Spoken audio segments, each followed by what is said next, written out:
2 साल पहले मीरा भाईंदर शहर में सरकार द्वारा एक बड़ी घोषणा की थी और वो थी क्लस्टर योजना, जिसका उद्देश्य था जर्जर और अवैध इमारतों का समग्र पुनर्विकास। लेकिन आज 2 साल बीत जाने के बाद भी ये योजना सिर्फ कागजों तक ही सीमित रह चुकी है।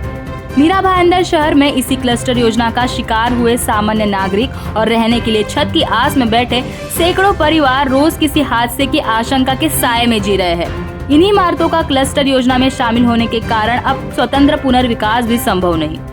आज इसी विषय को लेकर स्थानीय विधायक नरेंद्र मेहता और उनके शिष्टमंडल की पालिका आयुक्त राधा विनोद शर्मा से मुलाकात हुई।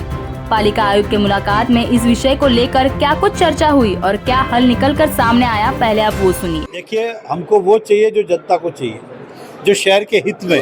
हमें व्यक्तिगत कोई मेरा घर क्लस्टर में नहीं आ रहा है या हमें कोई तकलीफ नहीं है, लेकिन मीरा भाईंदर में जिस तरह से चुनी बिल्डिंगें बनी है उसकी परिस्थिति देखते तो क्लस्टर मीरा भाईंदर में सक्सेस हो नहीं सकता है। क्लस्टर के लिए 18 मीटर के कम से कम रोड चाहिए।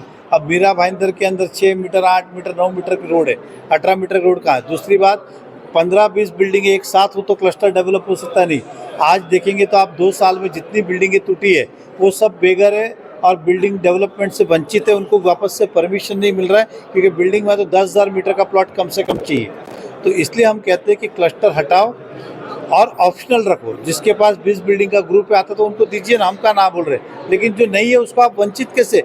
और फिर भी आपको लगता है खाली करने का है तो फिर बदले में उनको मकान दो, रीएकोमोडेट करो उनको, ताकि आप उनको खाली करा के फिर रखो। आप खाली भी करेंगे, परमिशन भी नहीं देंगे, घर भी नहीं देंगे, तो ये पाकिस्तान से थोड़ी आए, देश के वासी है। सर, नया यूडीसीपीआर के अंतर्गत क्लस्टर योजना लागू करना चाहिए, कंपलसरी किया गया है, क्या कहेंगे?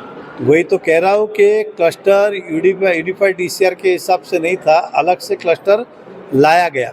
जब भारतीय जनता पार्टी की सत्ता मीरा भाईंदर में थी तब भी एक क्लस्टर का प्रस्ताव आया था, तो महानगर पालिका में एक क्लस्टर का प्रस्ताव हमने रिजेक्ट कर दिया था क्योंकि शहर हित में नहीं था। लेकिन प्रशासन राजवाट में ढोले साहब के कार्यकाल के अंदर ये क्लस्टर लागू किया गया और आज हम सब भुगत रहे।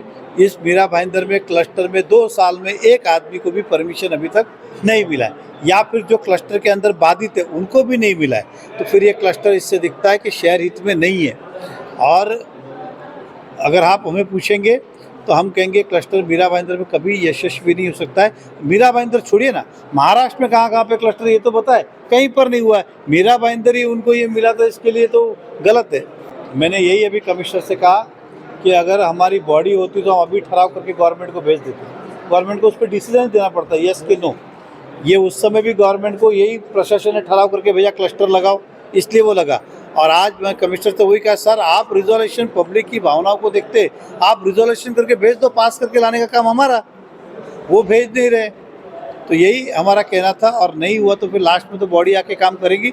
लेकिन मुझे विश्वास है कि सरकार माननीय मुख्यमंत्री की बात रखेंगे तो कोई ना कोई न्याय मिलेगा। ऐसा वो खाता हमारे पास नहीं था, एकनाथ शिंदे साहब के पास था। और मुख्यमंत्री भी जो होते वो स्थानिक ज़रूरत को देख के करते, तो स्थानिक जो भी उस समय के लोकप्रतिनिधि उन्होंने बढ़ चढ़ का हिस्सा लिया, क्लस्टर लगाओ। और महानगर पालिका प्रशासन ने भी निर्णय लिया और गवर्नमेंट को भेज दिया।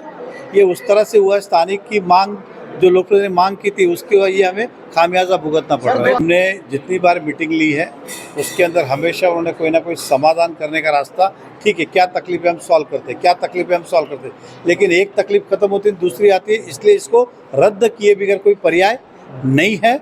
और हमारी तो पूरी मांग है, मैं भी सरकार से अपनी मांग रखने वाला कि इसे रद्द किया जाए। जैसे कि आपने सुना, पालिका आयुक्त द्वारा अगले 15 दिनों में राज्य सरकार से इस विषय में चर्चा करने की बात की गई है। साथ ही अगर महीने भर में इस पर कोई हल निकलकर सामने नहीं आया तो जन आंदोलन का इशारा भाजपा विधायक नरेंद्र मेहता द्वारा दिया गया है। सरकारी योजनाएं तब सफल होती है जब वे जमीनी स्तर पर असर दिखाएंगी। सरकार के क्लस्टर आश्वासनों का अगला रूप क्या होगा? क्या क्लस्टर योजना मीरा भाईंदर में रद्द की जाएगी? आखिर कब इस योजना में फंसे लोगों को न्याय मिलेगा? फिलहाल ये सवाल सामने आ रहे हैं। इस पूरी खबर के बारे में आपकी क्या राय है, कमेंट कर जरूर बताएं और ऐसे ही खबरों के लिए जुड़े रहिए एमबी लाइव के साथ।